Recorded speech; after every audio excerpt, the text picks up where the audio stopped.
Hit it!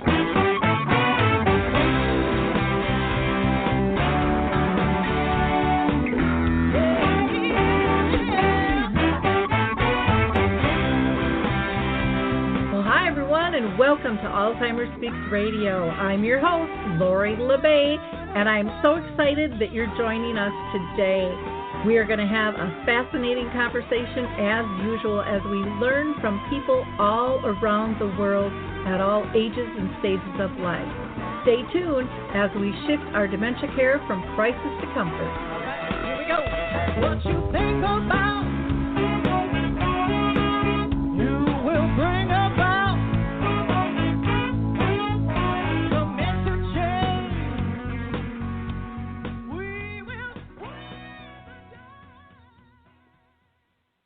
Well, hello, everyone, and welcome to Alzheimer Speaks Radio. I'm your host, Lori La Bey, and I sure hope you enjoyed our opening song by the Mark Arneson Band featuring My Adore. It's called Clarion Call, and you can go ahead and download that on any of your favorite music platforms if you'd like.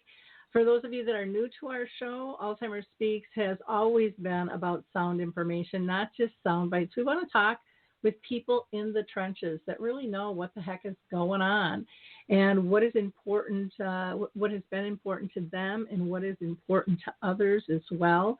And so you can call in because this is a live show today, and the number is 323-870-4602. That's 323-870-4602. And for our regular listeners, my little tribe out there, again, every show I have to say thank you. I am just so grateful for your likes, your clicks, your shares on Facebook and Twitter and LinkedIn. Building this sense of community has really meant a lot to me and to so many others who have joined us. And I really think that's the only way we're going to win this battle against dementia. Keep in mind, all of our shows are archived, so you can watch or listen to the shows for audio shows. We do some video ones as well, anytime that you like. And before I introduce our guest today, we are going to be talking about a daughter's life in the A-Zone. I would like to give a shout out to a few organizations. So I want to start out with the Memory Cafe Directory because I just believe in them so much. They are a place where people with dementia and their care partners can meet peers, develop a sense of community, and really, truly discuss anything and learn to live graciously alongside this disease instead of becoming it. Now, I facilitate 3 cafes. 2 of them are with Arthur Senior Care, and I do those on the 2nd and the 4th Wednesday of each month at 2 p.m. Eastern, so that's 1 p.m. Central, noon Mountain Time, and 11 a.m. Pacific. I also do one on the 3rd Wednesday of each month at 1 o'clock with Artist Senior Living, and that is called the Artist Way Memory Cafe. Just reach out to me and I will get you information on all of those cafes, or you can just go to Memory Cafe Directory, look for the Cafe Connect button, and it'll pop you right over to about 100 cafes now are virtual, and so you don't have to be in Minnesota where I am to join our cafe. I also want to just announce, because many of you might not have heard yet, but we did launch the Memory Map, which is a global resource directory that serves those living with dementia, their care partners, as well as individuals and organizations trying to assist them. You can go to Memory Cafe, I'm getting my M's and my D's all mixed up here. You can go to dementiamap.com for more information there. We just launched over the holidays, and we would love you to join us or just go use the map. There's lots of good information, and there'll be more people onboarding each day as we move forward. There's also a calendar of events there that might be of interest to you. Let's see, Coro Health is still giving away their 2 music apps. One is Music First, the other is Coro Faith. And you can go to corohealth.com. That's COROHEALTH.com rohealth.com for more information. We're going to hear from the Foot Bar Walker, and we will be right back. Introducing the life-changing Foot Bar Walker. I'm Peggy from Danville, Kentucky, and I'm 91 years old. The Foot Bar Walker revolutionized my care of George. The saving that I made from having to put him in a nursing home came to about $192,000. The Foot Bar Walker opens and closes just like a standard walker. The only thing that is different is the top bar and the foot bar. Does that ever make a difference? Does someone you love use a walker? Do they struggle to get up from a seated position? Are you a caregiver dealing with physical pain and stress as you help your patient? The Foot Bar Walker was designed to assist not only the patient, but also the caregiver. Patients have more control standing up, and no lifting from the caregiver is required. See how it works at thefootbarwalker.com. That's thefootbarwalker.com. Peggy, would you recommend the Foot Bar Walker? Do I ever? I would not be in the health that I'm in today at this age had it not been for the Foot Bar Walker. Well, welcome back, everyone. I want to introduce you to Peggy Sweeney-McDonald. She's an actress, an author, a producer, a speaker, and a writer. She is also the host of Life in the A Zone, a storytelling podcast series where she chronicles her bittersweet journey of moving home to Louisiana after her mother was diagnosed with Alzheimer's disease. The podcast is available on basically all your basic music platforms there and also on YouTube. Peggy is the author of Meanwhile, Back at Cafe Du Monde, and Life Stories About Food by Pelican Publishing, available on Amazon and Barnes & Noble. So welcome, Peggy. How are you doing today? I'm great. Happy New Year, Lori. It's great to be here. Thank you so much for having me. Well, I'm excited to have you on the show. I love it when people kind of go through the trenches with this and then just don't push the knowledge that they've gained away and try to, move on with life. But as they're moving on with life, they're also trying to uplift others who have gone through it. So I appreciate the work that takes, because I know from a personal standpoint, that's how I got in this space. Otherwise, I never would have left residential real estate.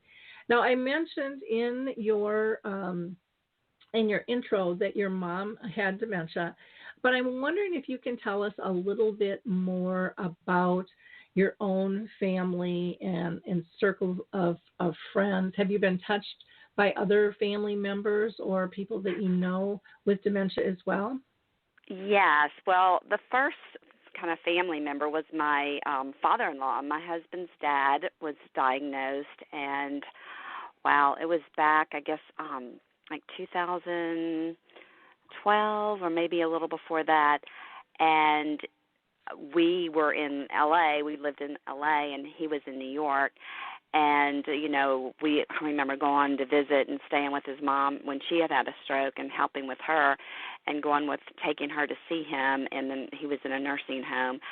And, this had been such a vibrant man and really a New Yorker who, always had something to say. And he was diagnosed, and then he got really quiet, He had come to my husband's 50th birthday in L.A., and we had noticed then that and this was before we knew, that he wasn't as, vocal or as boisterous as he used to be. He just kind of got quiet and just kind of just was there, but not the way he was, because he had a big personality.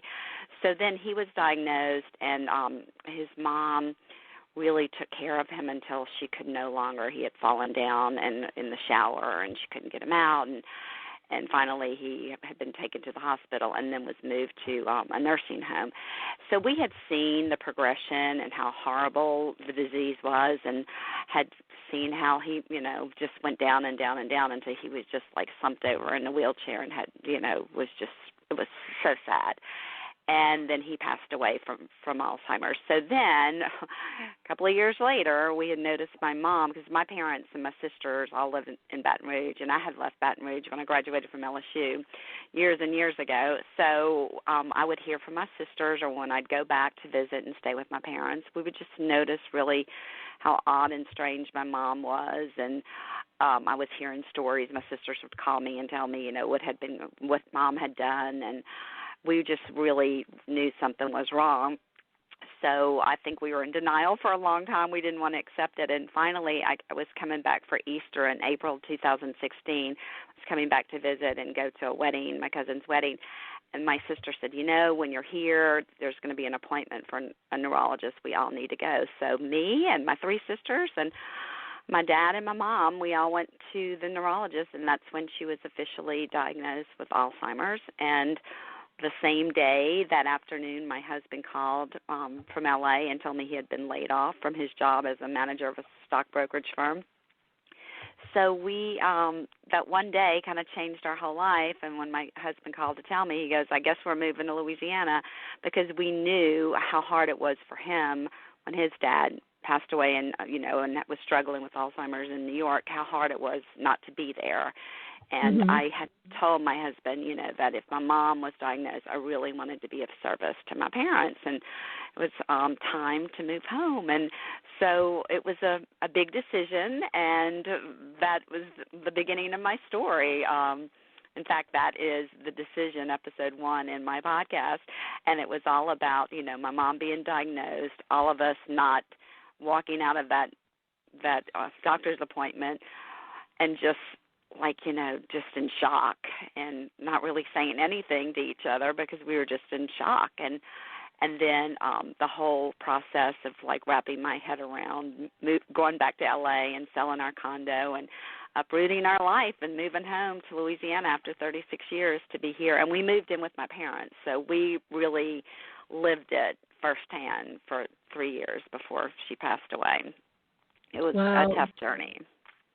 That is a big life change on multiple levels with that. How did the two of you, just your husband and yourself, cope with making that decision, or was it just so obvious with 2 major changes hitting at the same time that you really didn't question it? Yes, I was an event producer, a meeting and event producer. I had my own company, and that business had really gone down a lot because people weren't doing the big corporate meetings anymore. And I just felt this pull to move home as I saw my parents get older. And, it just, you finally, I guess, when you get older, you realize life is short. And my husband lost his mother 11 days before his father died. And so I had seen him grieve and not know how to, to help him. Was pretty, I just didn't know. And so when we knew this was happening with my mom, I just knew my dad would need support. And I felt like I needed to be here. I had been gone for so long that I missed so many good years with my mom, but they did come to visit all the time, and I was, of course, visiting in Louisiana. But I think I just really knew in my heart that I'm kind of tearing up, that I wanted that time with her, even though it was going to be a struggle, that I needed to be here as the oldest daughter who had, lived my dreams and left after I graduated from LSU and moved to Houston and then to New York where I met my husband and then to New Orleans for a while and then out to LA for 19 years. I just knew that it was just time to come home. And what they say, there's no place like home. And when your family is in this kind of crisis, and emotionally, physically, mentally, spiritually, it just zaps everybody, and you really need each other. You need that family unit, and you all need to jump in. And when we moved home, we had put our stuff in storage in L.A. and just moved back thinking we were going to get our own place in Baton Rouge or in New Orleans. But once we got here, we just saw, living with my parents the first few weeks, we just saw how my dad needed help and how out of control it was dealing with my mom. It was just so difficult that we needed to be here. So we never left, and we're still here. My mom died a little over, it was a year ago in July, so it's been since July 2019, and we still live with my dad's 85 years old, and we still live here with him, and our stuff's still in storage, and our life still feels like it's in flux, but we really found out what's important, what really is important in life, especially now during this COVID, this pandemic. It's like what's really important is family and love. It's as complicated as it is, it gets really simple on some levels too. If you are open to that and just seeing the beauty of the relationships and just all those little teeny things, I think that sometimes we forget about, and or we overlook with that.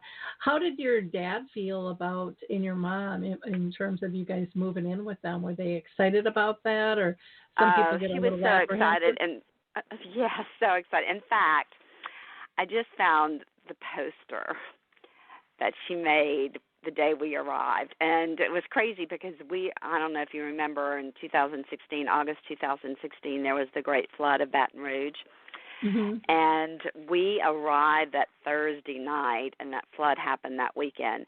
So we moved here, and when we got here, it had started raining when we drove across country, and as we crossed the state line from Texas to Louisiana, it started raining, and it did not stop. And my mom had this poster made, and it was hanging on the wall, and she was so excited. She was having a party, a welcome back party for me and Jimmy that Saturday night, and of course all that had to be canceled because it started raining and flooding, and it was just a crazy time. I mean, I felt like we could not really feel sorry for ourselves that we left our life and all our friends and our beautiful condo and our totally had left our life in LA to move here. And then all my parents, older friends who still lived in our old neighborhood in Baton Rouge, they all lost their homes. I mean, it was just everywhere you looked there was devastation. And so it's kind of like a metaphor of like our life was blown up, everybody's life was blown up in Baton Rouge at that time, and it was just a crazy time to move back.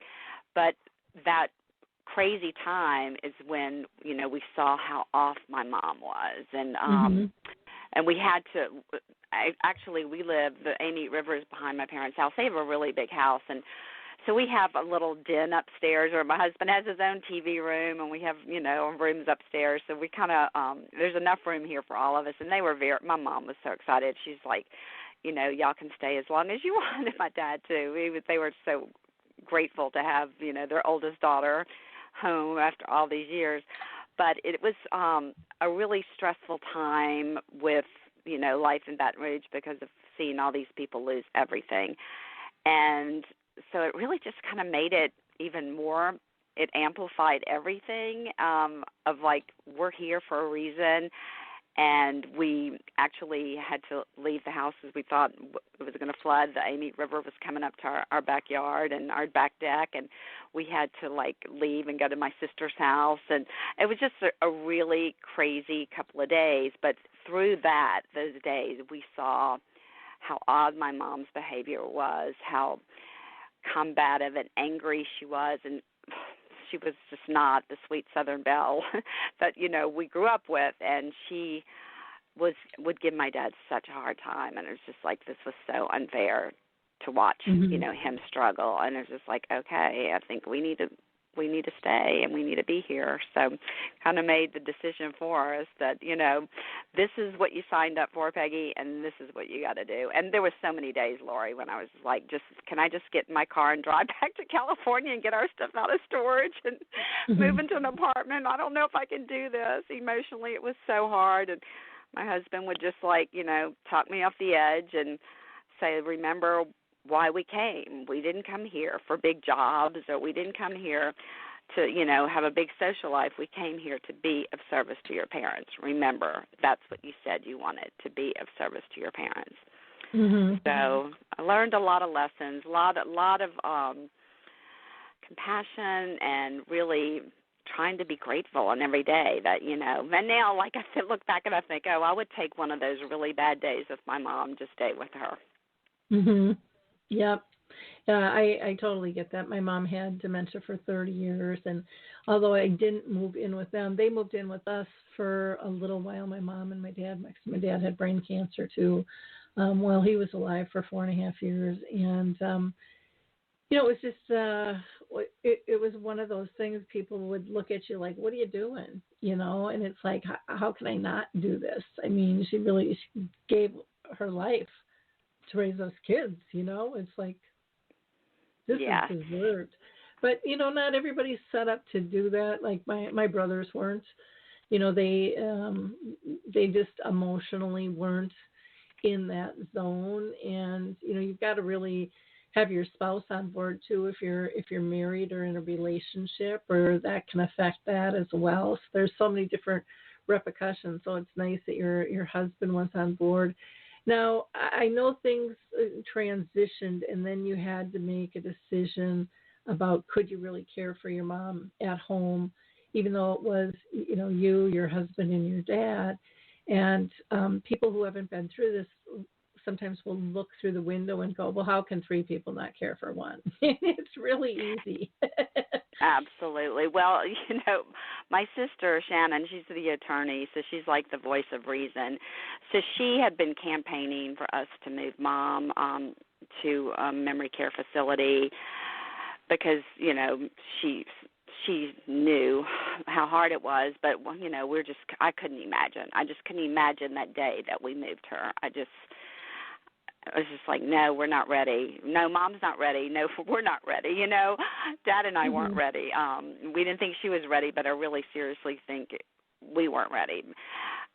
It got to be where it was impossible. Like she wouldn't take showers.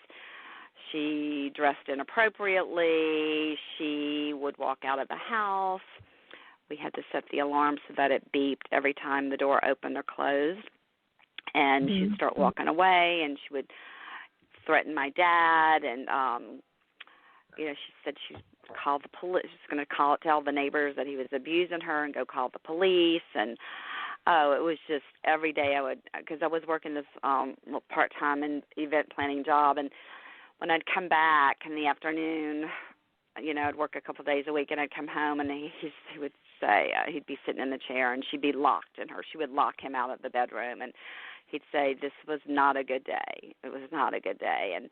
And finally she picked up the fireplace shovel and threatened to hit him because she didn't believe this was her house anymore. So every time they would go to lunch or something, he'd come home and she'd say, oh, no, we're not going back to this house. We can't go in this house. These people will be so upset that we're in this house.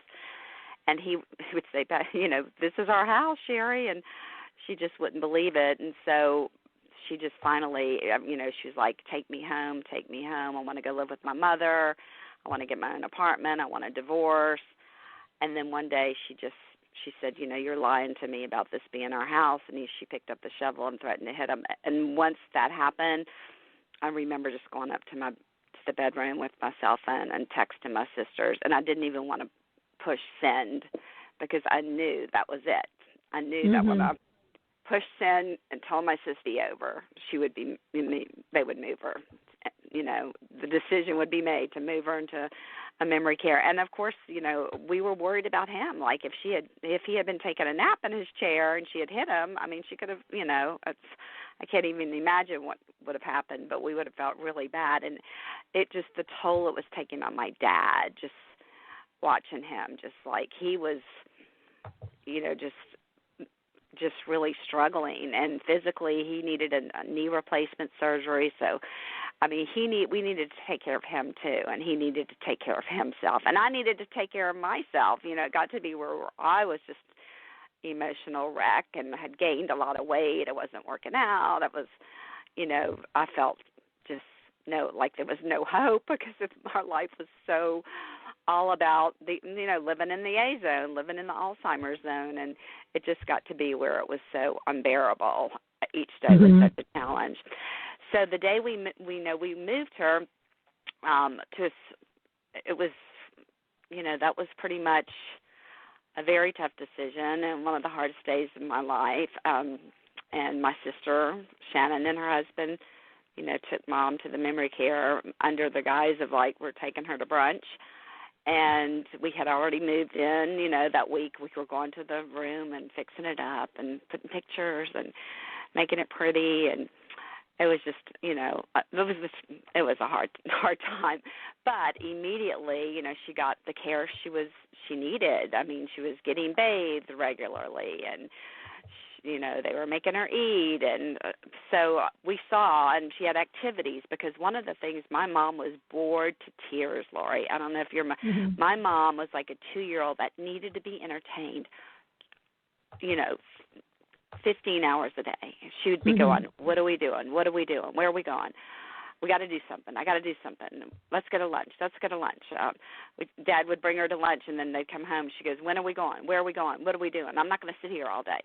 So having her in a memory care where there was constantly activities and keeping her busy, that was just, the grace of God that, she was in a great place, and she was getting the help she needed. And that just, made our hearts feel like whole again, because we just couldn't do it. It comes to a point where you just realize, I can't do this anymore, as hard as it is. And we were lucky that we were able to get her out. She only lasted 5.5 months in memory care. She went down fast.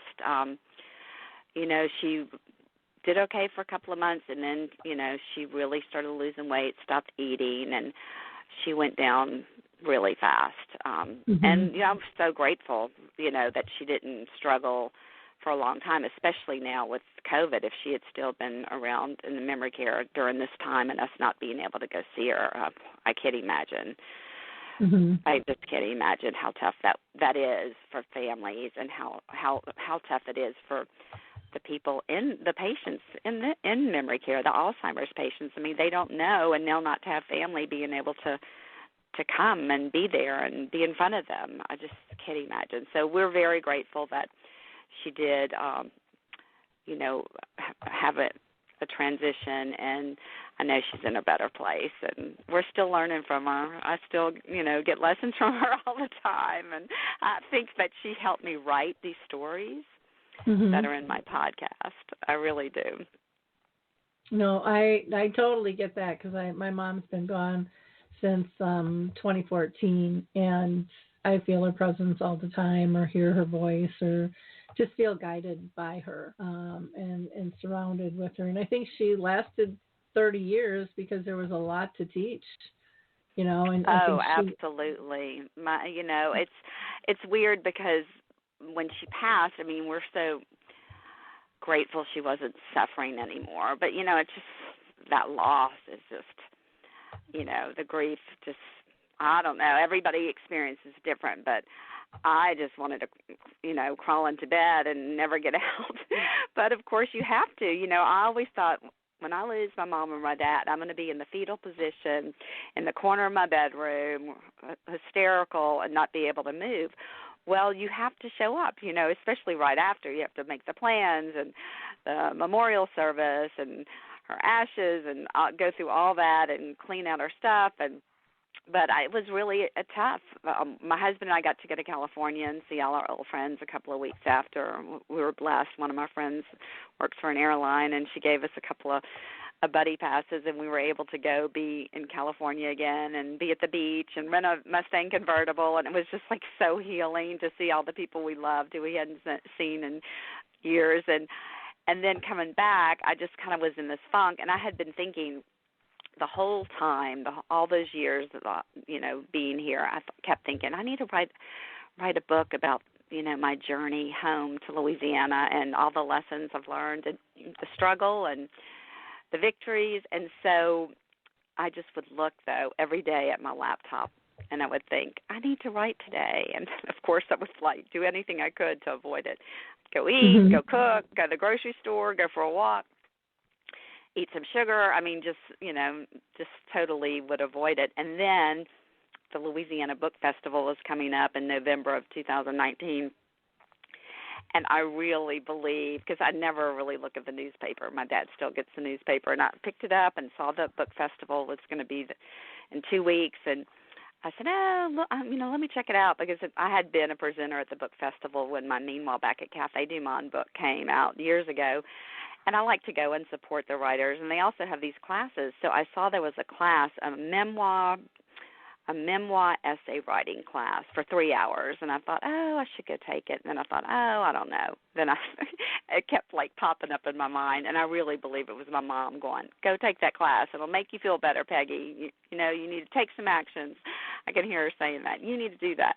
So I took the class, and in the class I wrote the first story was the story called The Fashion Show, and it's one of my episodes for the podcast. And it was just about a morning when my mom, I could hear her coming out of her bedroom, and I was waiting to see what she had on. I was waiting for the fashion show, and I described just, what a morning with her was like, and how I was fixing her breakfast, and if I asked her if she wanted something to eat, she would say no. So I just would go fix her something and bring it to her, and then we'd sit on the couch and we'd watch Today's Show and we'd eat our waffles, and it was just the struggle of like just being, hour to hour, minute to minute.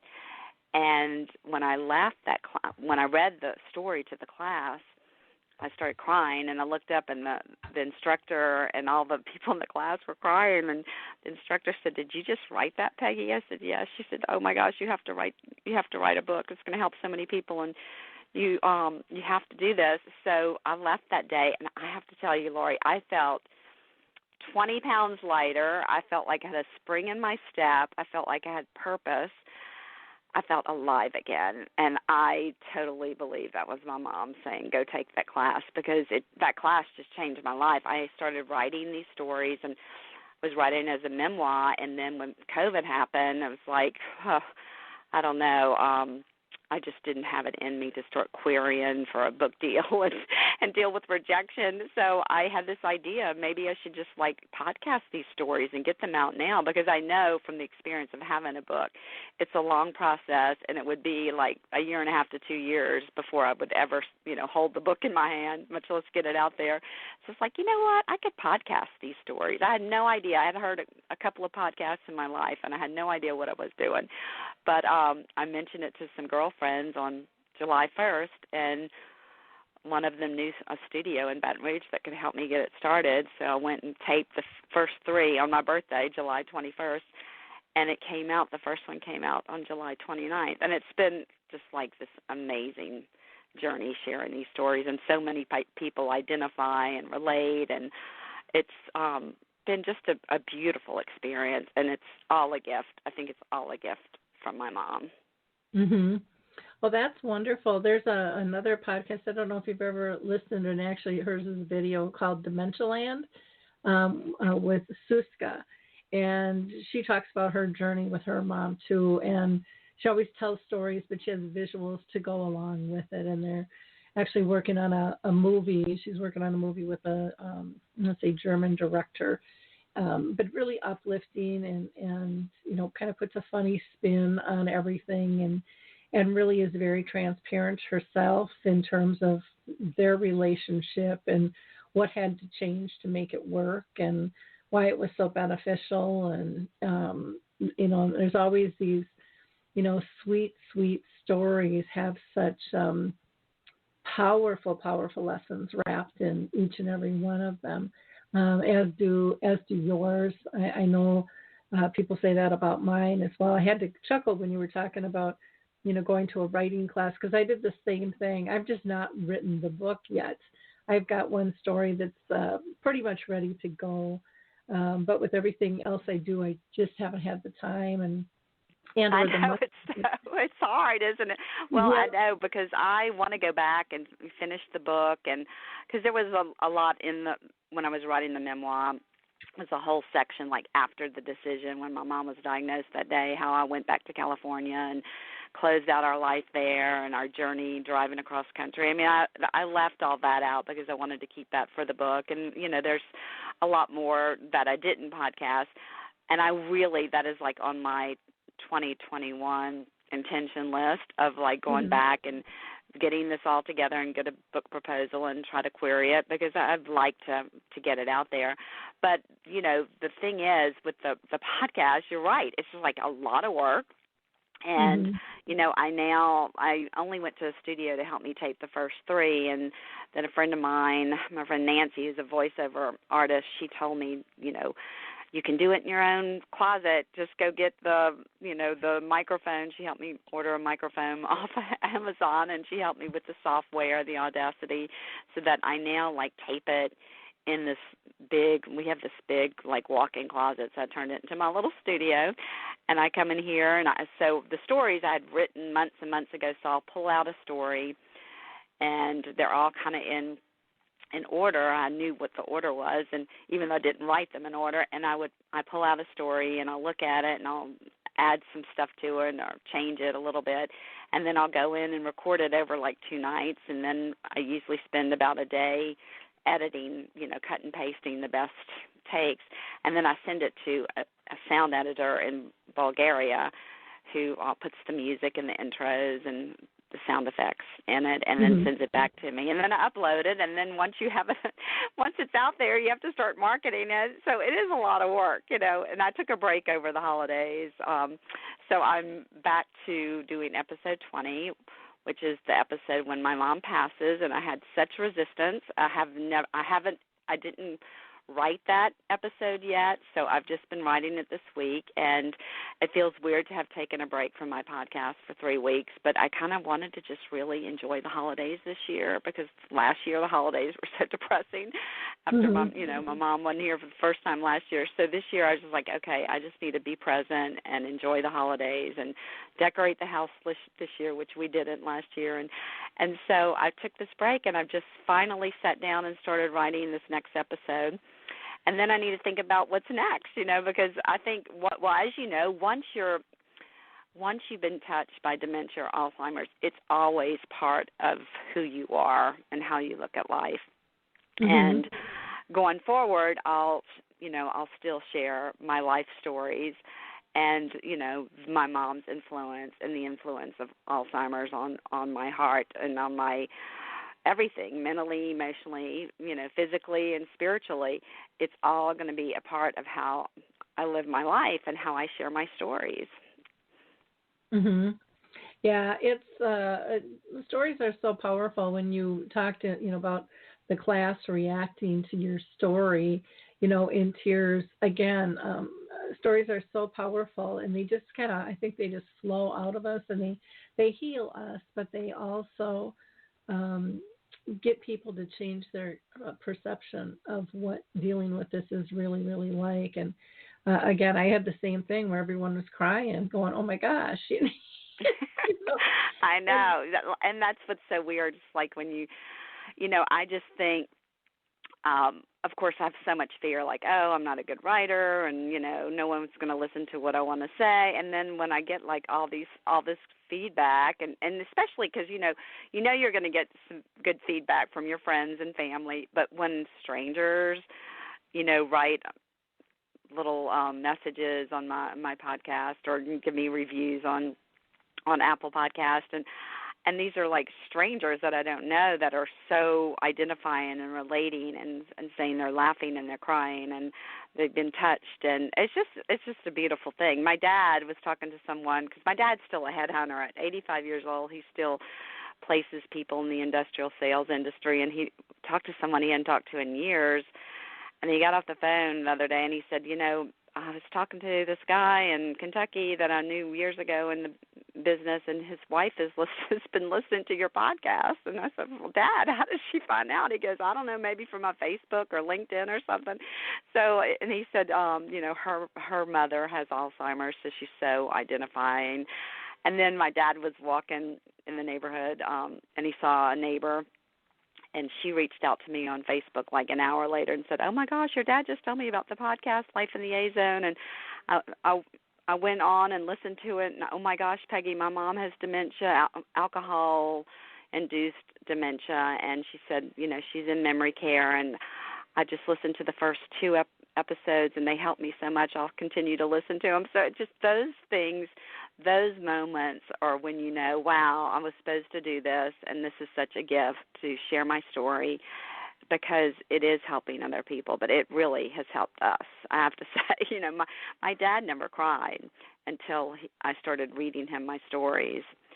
I would go write them at a coffee shop, and then I'd come home and cook dinner, and then after dinner I'd tell my husband and my dad, do y'all want to hear the story I wrote? And I'd read it to them, and they'd both cry, and I would cry. And then now, we listen to the podcast, and my dad cries, and he laughs, and he cries, and he laughs. It's like it unleashed his emotions that were all pent up. And so I think it's so healing for, all of us, all of our family, listening to these stories. Yeah, I so agree. And I think, those authentic voices where it's not staged, and, I know with my podcast and even in the intro I screwed up, but it's just about being authentic. People want to hear real stories from real people. I think people are getting tired of being sold stuff or being told what to do. They want some choice. Oh, yes. And that's what it's all about right now, being authentic. That's what I said, life in the A zone can now be life in the authentic zone, because it's all about sharing from your heart and not being polished. I think you're right. People don't want that sugar-coated. And that's the thing, when I'm taping my stories for Life in the A Zone and I start crying, and I'll stop, and to go on to the next section, and I'll think, oh, well, maybe let me do it again and not cry. And then I'm like, you know what? You committed to being, Peggy, you committed to being honest, emotionally raw, and putting out there the good, the bad, and the ugly, including your ugly cry. So I leave it in there. And one time I was like, oh, it's just too much. I'm really a mess. You can hear it in my voice. I'm ready to sob. And I had my husband listen to it, and I had taped it without the tears. And he's like, what are you doing? No, you have to use the first take. That's how you feel, and that's what people want to hear, and that's what people relate to, that that they can feel like this, and you give them permission to feel like, because I say, sometimes I just hated Alzheimer's. I would just walk out to the lake and just scream, I can't take this anymore. And I put that in my podcast when I'm just like, I just can't do this anymore. What am I doing? I just want to get in the car and drive away. I can't handle this. And I didn't have kids. I don't know how to be a caregiver. My husband and I have 15 nieces and nephews. We don't have our own children. And it's like, oh my gosh, I've never been there for anybody except myself and my husband. We've been quite selfish our whole lives. This will humble you really fast.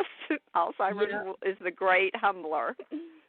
Well, and I think, I applaud you for crying. I mean, I've been doing this, 11 years now, and I still get choked up on other people's stories or some of my own at times, because you don't know when those emotions are going to crop in and pop up. It's never really over with it, because those memories are so intense and they're so precious.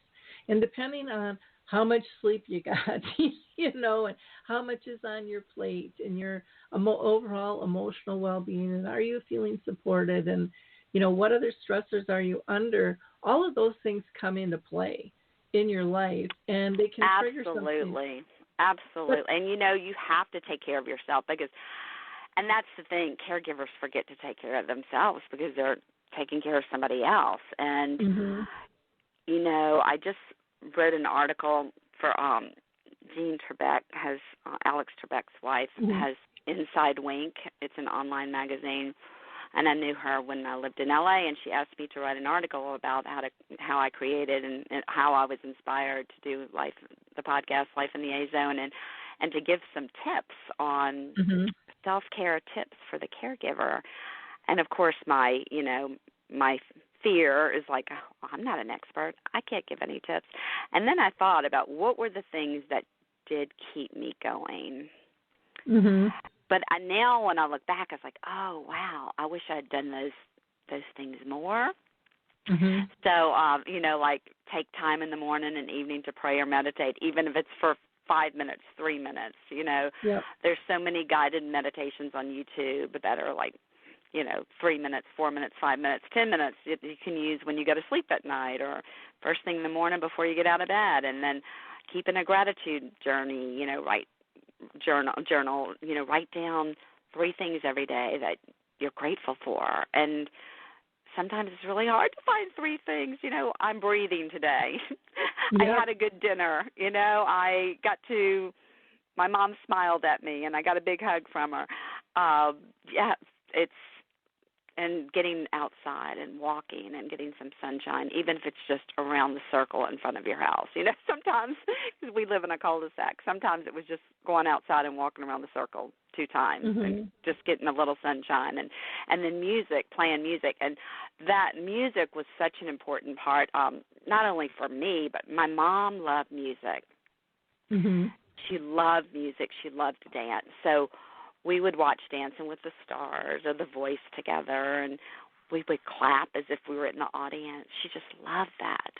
And then, if she was having a bad day, and we have an Alexa in the living room, I'd say, Alexa, play Barbra Streisand, or Alexa, play Frankie Valli. And we would get up, and I'd pull her up, and we'd dance. And at Christmas time, we watched White Christmas, and we would get up and dance to that song, Sisters. And that would just, change the whole day, just how music, the power of music could just change. And she, even in memory care, I remember one of the memory care caretakers would play, YouTube songs on her iPhone, and I'd come in, and I'd pull my mom up, and we'd start dancing, and she just came alive, the spark was there again.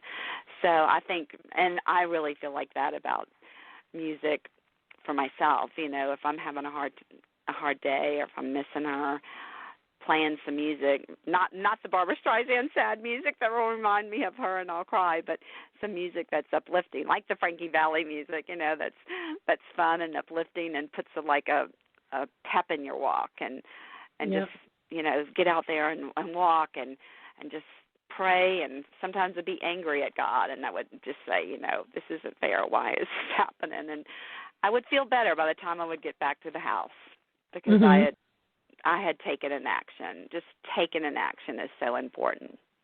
Yeah. Well, when you mentioned about dancing, too, it's not just the music, it's the touch as well that is missed. And a lot of times people don't know how to communicate that. Even people without dementia, realize how important a hug is until they don't have one, or holding somebody's hand, or just sitting next to somebody on the couch without saying a word. It's those, so many of your joys were just little things that we take for granted. They weren't big wishes, or costly things. They were just really precious moments when we pay attention and we see a glint in somebody's eye, or we hear a soft, giggle, roll from them, or, you can see the clarity in their face for just a few seconds if they've kind of passed that point. To me, those were the true gifts that kept me connected in terms of the care. It was really those small things, and it taught me to, not just for somebody with dementia, but for all people, that I needed to look for those things in bigger ways in my whole life. Absolutely. And you talked about the touch. I mean, my husband and I do the 22-second hug. I read somewhere that if you hug somebody for 22 seconds, it kind of changes the serotonin or the dopamine. I don't know. It just changes something in your brain.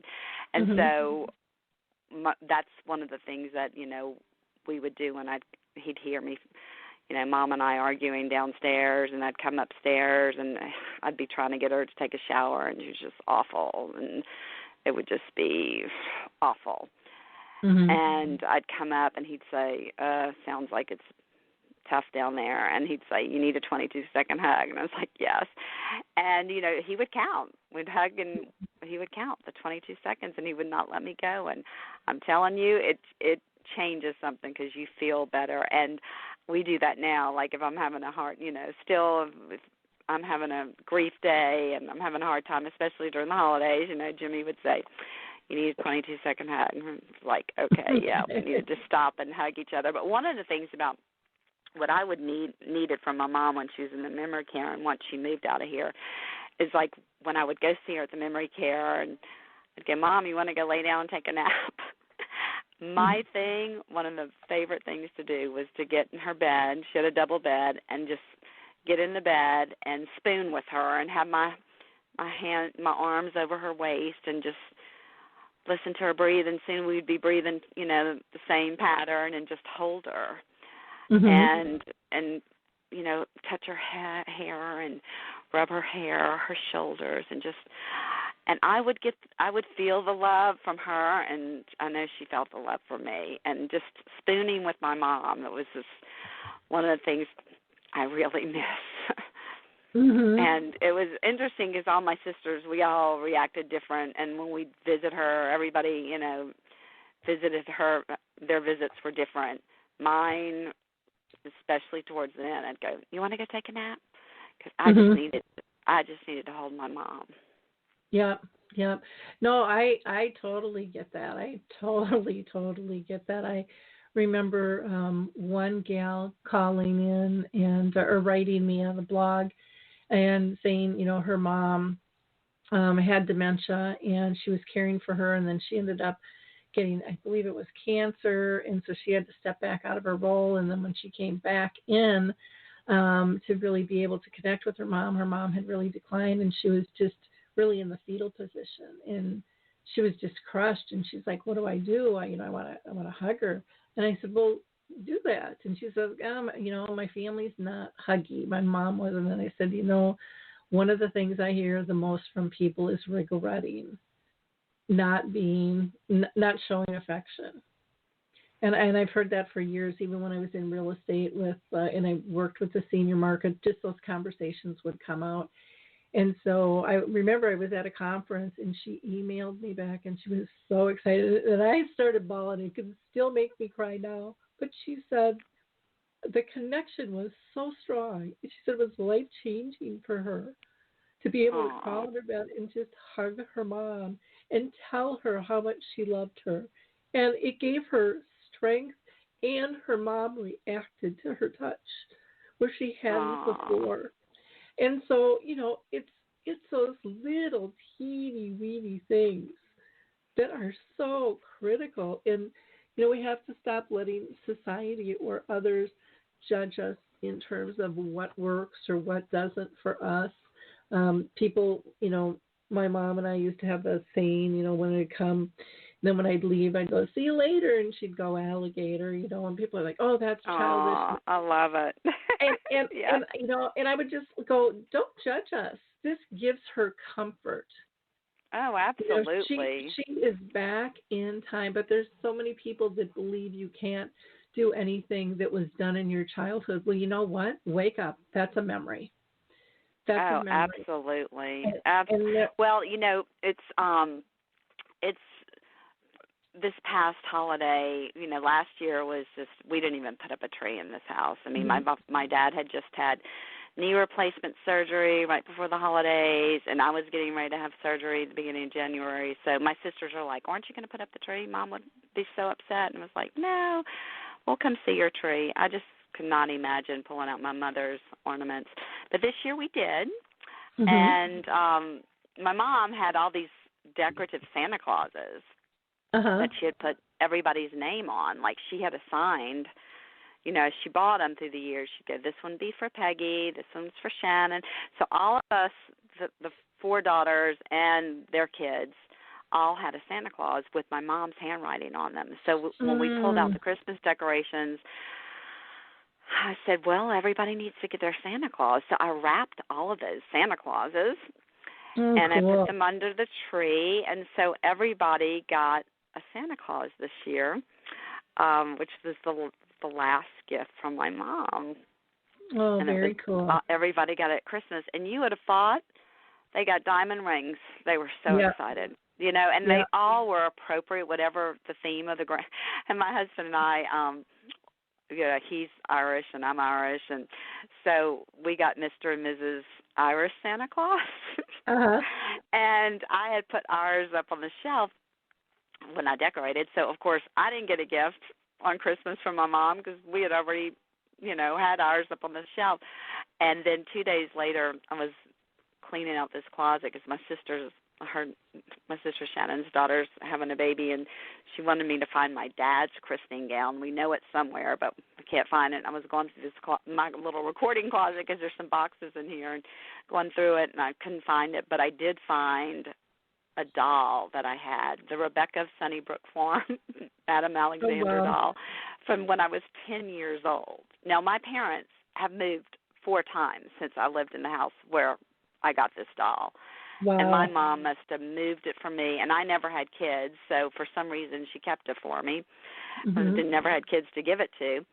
And so I found it, and I was like, oh, thank you, Mom. You knew I was feeling sorry for myself that I didn't get a gift from Christmas. I was like, she gave me a gift. It was just like the day after Christmas or 2 days after Christmas. So I took the doll out, and I was like, oh, my gosh, this is my favorite Christmas present ever as a child. And so I put it on my little shelf here in my little recording studio, and I get to see it, and it gets to remind me of that, that childlike wonder inside of us that as we heal from grief, I think getting in touch with that again, that you can see that, hey, joy came back to us this Christmas. I had a good Christmas this year. I loved our tree, and I loved looking at the tree and all my mom's ornaments, and I loved being able to wrap up those Santa Clauses, and I felt like I was happy again at Christmas, and I think my mom was happy that I was happy. And I just will always be grateful for finding, those Santa Clauses and for finding my doll. Oh, well, that's just a really uplifting story, to end it. I can't believe we only have a couple minutes left on the show, so I want to make sure that we get people your contact information. So your website is lifeinthea-zone.com, lifeinthea-zone.com, or people can email you at pegsweeneydonald@gmail.com. That's pegsweeneymcdonald@gmail.com.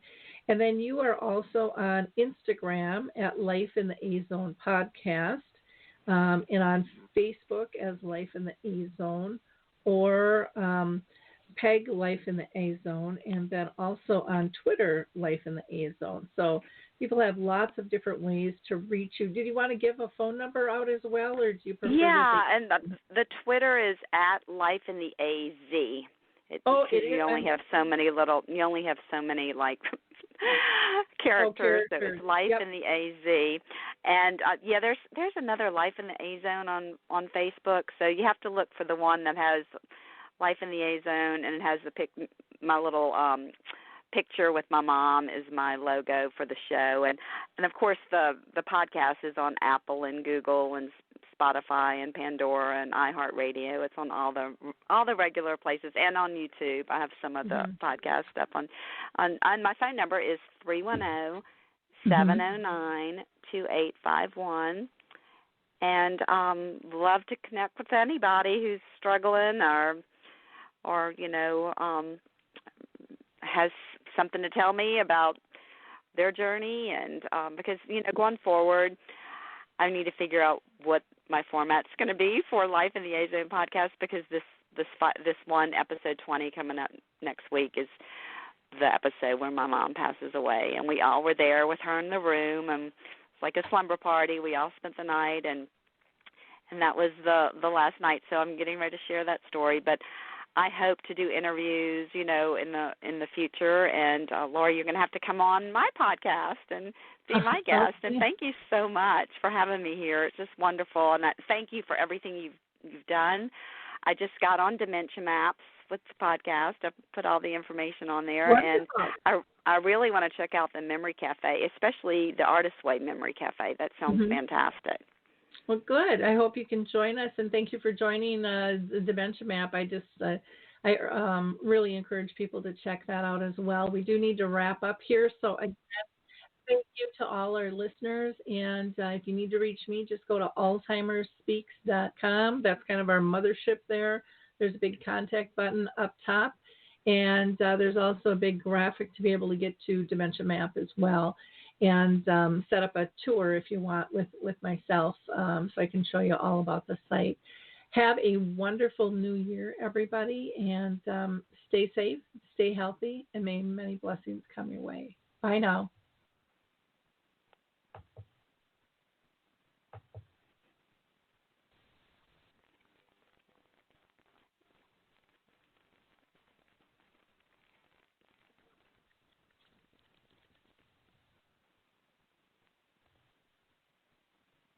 Well, hi, I'm Lori La Bey, and I wanted to tell you about Alzheimer Speaks, which is another great podcast. You see, my own mother lived with dementia for 30 years, and I felt lost. Did you know every 3 seconds someone in the world is being diagnosed with dementia? Odds are it's going to hit your families too. We want to help you connect to services, products, tools, research, and stories so you can be prepared. Please subscribe to Alzheimer Speaks on your favorite podcast platform.